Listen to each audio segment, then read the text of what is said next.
Donc un exercice ici sur un nageur qui part du point R et qui arrive au point M. Donc le nageur ici veut traverser cette rivière de 20 mètres de large, mais il est emporté par le courant. Et au lieu d'arriver à ce point-ci, il arrive ici, il est déporté, il arrive en M.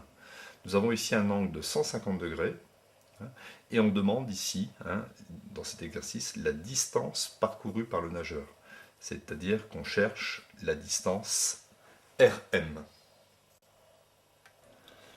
Alors, correction, je veux ici trouver la distance RM. Je vais travailler dans le triangle TMR, rectangle en T.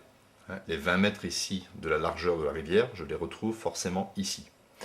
Nous avions ici cet angle qui fait 150 degrés.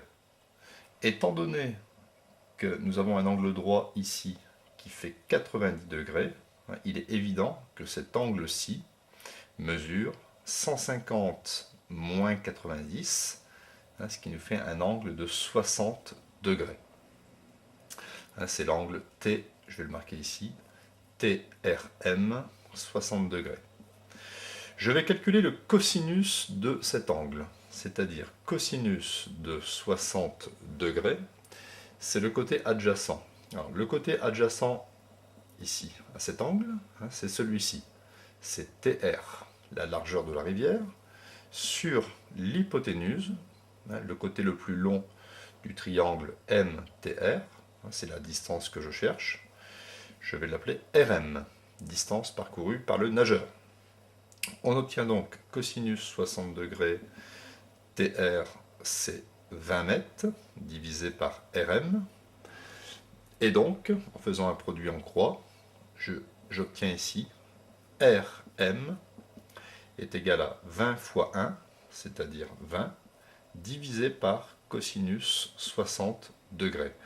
Je sais que le cosinus 60 degrés, on peut le taper aussi à la calculette, c'est 0,5. 0,5.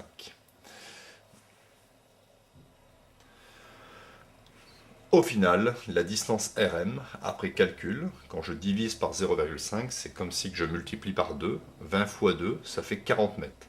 Donc ici, le nageur, déporté par le courant, a parcouru 40 mètres, c'est-à-dire 2 fois la largeur de la rivière.